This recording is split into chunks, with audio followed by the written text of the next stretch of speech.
Réduire l'impact de l'insuffisance rénale au sein de la population par la prévention. C'est l'objectif de cette première séance de dépistage gratuit initiée par le Rotary Club Abidjan Les Deux Plateaux. Pour débuter ce rendez-vous, un hymne rotarien exécuté pour traduire l'humanisme et le sens de l'amour pour sauver des vies. Nous accompagnons les gouvernants, nous donnons quelques coups de main aux populations à travers la promotion de la paix, la lutte contre les maladies, l'approvisionnement en eau potable, la santé des mères et des enfants, l'éducation, le développement économique local, la protection de l'environnement.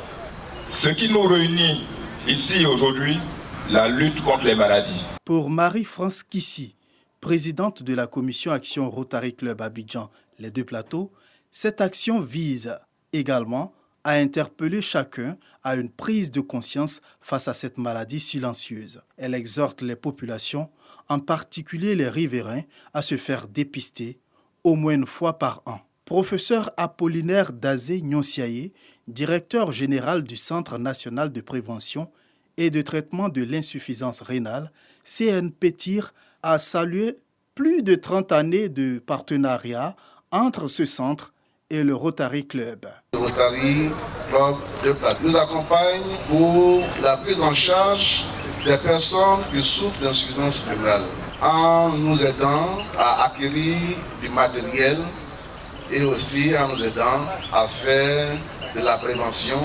Cette année, la Journée internationale du rein se tiendra à San Pedro dans le mois de mars. Un dîner gala de bienfaisance visant à assister le Rotary Club dans l'accomplissement de ses objectifs se tiendra le 12 mars prochain. Cette campagne de dépistage gratuit de l'insuffisance rénale a été marquée par des témoignages et des remises de certificats en guise de reconnaissance. Prestation de serment, coupure du ruban, nous sommes à la rentrée solennelle de la JCI, Jeune Chambre internationale Abidjan Lagune.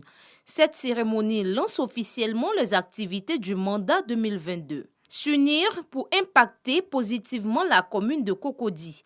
Telle est la vision que s'assigne ce mandat. Donc nous allons mettre l'accent cette année sur le développement des membres. Nous allons les former, donner des formations internes, des formations publiques, des séminaires de formation pour permettre au monde d'avoir les outils nécessaires, aller dans la communauté, commencer l'impact communautaire. Cette nouvelle instance de la JCI Abidjan Lagune bénéficie du soutien de Siélé Silué, conseiller spécial du Premier ministre par ailleurs, parrain de la cérémonie.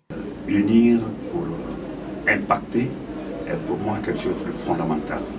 Le travail en équipe permet aux uns aux autres de s'exprimer dans un cadre bien approprié. J'ai eu donc l'occasion de leur dire que pour travailler en équipe, on a besoin de l'humilité. Composé de 23 membres, le comité directeur local pour la mandature 2022 de la JCI Abidjan Lagune entend réaliser ses projets avec un budget de plus de 31 millions de francs CFA.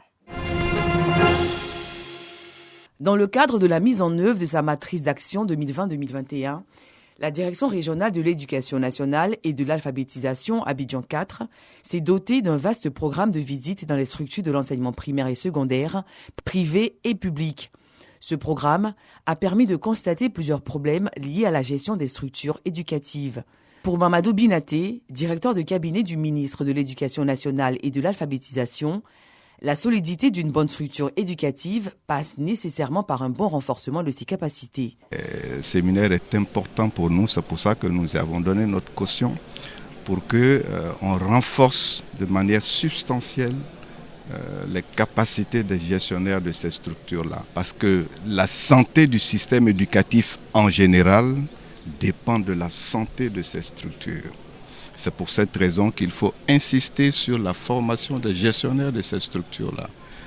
S'assurer qu'ils assument pleinement leurs responsabilités administratives, pédagogiques et environnementales. Ce séminaire vient à point nommé selon les organisateurs. C'est la cérémonie d'ouverture d'un séminaire qui va se tenir sur 2 jours. Et notre thème, c'est des gestionnaires de structures et leurs responsabilités administratives, pédagogiques et environnementales. Tiré du thème de l'année, soyons des citoyens responsables pour une école de qualité. Le ministre de l'Éducation nationale et de l'alphabétisation a souhaité que cette année, nous soyons des citoyens responsables pour une école de qualité. Et ce séminaire vient à point nommé pour renforcer les capacités de tous les gestionnaires des structures, voir les capacités renforcées, et cela va impacter positivement l'école ivoirienne. Rappelons que ce séminaire s'est tenu les lundis 17 janvier et mardi 18 janvier 2022. Abobo continue de faire sa mue. Construction d'infrastructures routières, éducatives, sanitaires et électrification des quartiers et sous-quartiers de la commune, des actions de développement visibles dans la cité du maire Kandia Camara. Des réalisations saluées par les populations, d'autant plus qu'elles permettront d'améliorer leur quotidien. Le défunt Premier ministre Ahmed Bakayoko, pour rappel, nous annonçait que pour le développement de la commune d'Abobo, qu'un plan d'urgence d'une valeur de 173 milliards de nos francs a été adopté. 2 ans plus tard, nous voilà dans le concret. Abobo est en chantier et en construction. Monsieur le Président, Abobo connaît aujourd'hui un véritable rayonnement symbole d'une renaissance en pleine espérance. Je voudrais, au nom des femmes de la commune d'Abobo, dire merci très fort de ce que aujourd'hui nous sommes en train de vivre la réalité qui avait été promise. Et une promesse, quand elle est faite, il faut être reconnaissant. Ces populations n'ont pas manqué également de traduire leur gratitude au premier magistrat de la commune d'Abobo pour son implication dans la réalisation des différents travaux. La 11e édition du Festival culturel et des arts d'Abobo a réuni 20 000 personnes au complexe sportif d'Abobo. Un carnaval haut en couleurs dans les artères de la commune a marqué le début de ce festival avant une prestation de l'artiste Boumou Mamadou pour permettre aux festivaliers de passer de belles fêtes. Je voudrais féliciter Kunta et toute son équipe pour ce beau cadeau aux enfants d'Abobo.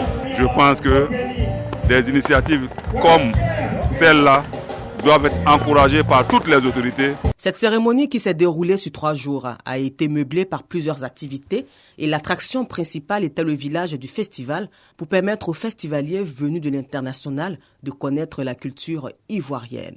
Et ici à Abidjan, dans cette belle ville et dans cette belle commune d'Abobo, c'est de passer 2021 à 2022 ici. C'est magique. C'est magique, ces feux d'artifice et tout, c'était juste waouh quoi. Cette 11e édition du Festica, Festival culturel et des arts d'Abobo, a vu la présence de plusieurs artistes internationaux venus de l'Europe et principalement de la sous-région, et elle a bénéficié du soutien de l'UNESCO pour promouvoir cette activité culturelle. Des coups de feu ont été entendus ce dimanche dans plusieurs casernes du Burkina Faso, dont 3 situés dans la capitale Ouagadougou. Des tirs reconnus par le gouvernement qui a démenti une prise de pouvoir par l'armée et a affirmé que les institutions n'étaient pas menacées pour le moment. Ces mouvements dans des casernes burkinabés surviennent au lendemain de nouvelles manifestations de colère d'habitants excédés par l'impuissance des autorités à faire face à la violence djihadiste qui ravage le Burkina Faso. Samedi encore, au moins 2 soldats ont été tués et plusieurs blessés dans l'explosion d'un engin artisanal au passage de leur véhicule qui escortait des commerçants. Les violences des groupes djihadistes ont fait depuis 6 ans plus de 2000 morts et contraint 1,5 million de personnes à fuir leur foyer.